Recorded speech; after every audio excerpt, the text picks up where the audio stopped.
In Afghanistan, heavy fighting has broken out in Mazar-i-Sharif, the only major city still under government control in the north. Clashes have also broken out in Maidan Shar, a provincial capital just 40 kilometers from the capital, Kabul. More in this report. The situation in Afghanistan continues to get worse. The Taliban claim to have captured another provincial capital, Shahran, in eastern Paktika. A group spokesperson says the Taliban have seized the governor's house and police headquarters. President Ashraf Ghani says the government's priority is to remobilize security and defense forces. In a televised address, Ghani said he will not allow the imposed war on Afghans to bring further killings. The president said his focus is on preventing further instability, violence and displacement of people. Earlier, the US expressed deep concern over the Taliban's advances but said Kabul is not under imminent threat. In a press briefing, Pentagon spokesman John Kirby, however, added the group is trying to isolate Kabul. Pentagon spokesperson Kirby called on Afghans to unite, saying that no outcome has to be inevitable. For more on this, we are joined by Lieutenant General Naeem Khalid Lodhi. Sir, thank you for your time. Mr. Lodhi, President Ashraf Ghani says the government is remobilizing the security and defense forces. Do you think this would help to stop the Taliban's advances?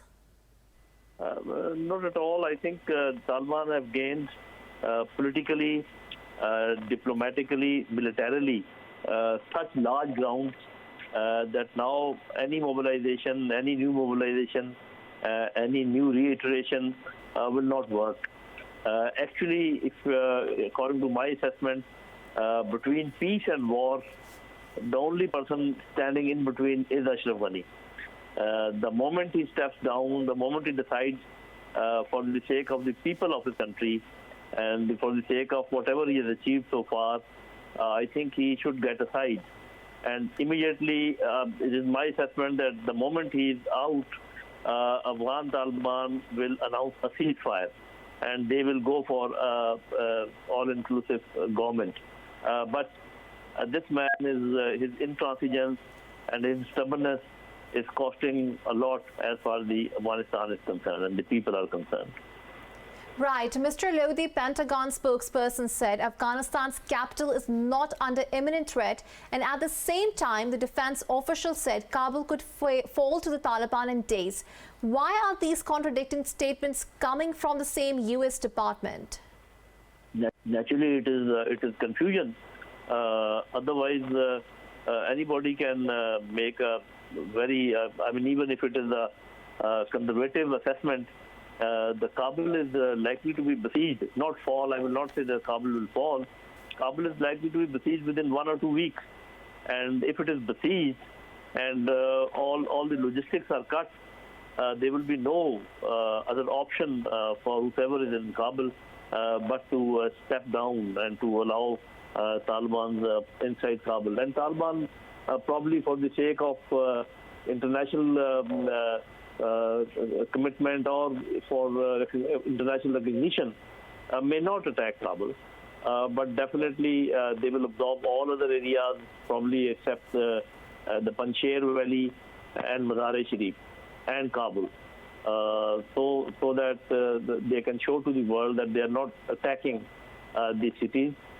They don't want casualties because so far they have swept the entire, the land of nearly entire land of Afghanistan through most of it through negotiation, very little with fighting, and the casualties which we are hearing a lot must have happened because of the carpet bombing which the Americans carried out.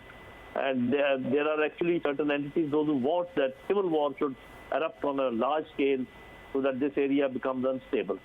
So we will have to wait and see how the things go. In my own assessment, very soon, Ashraf Ghani will have to go.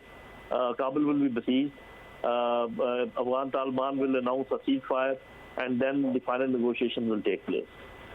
Right. Mr. Lodhi, with the Taliban's offensive and rapid gains, what is the future of intra-Afghan talks? Intra-Afghan talks, it all depends what do we understand by intra-Afghan talks. If it is meant that talks between Ashraf Ghani and Taliban, then of course it has no future. But if intra-Afghan talks taken in a larger sense, where all Afghan factions are taken on board, like Hazaras, like Turkmen, like Uzbeks, other factions. I think that those talks have a very bright future, and those must be happening also. We may not be aware of it, and those will also happen, and there will be a grand jirga, there will be an inclusive government. Of course, Ashraf Ghani will be out of it. Naeem Khalid Lodhi, thank you for speaking to Indus News.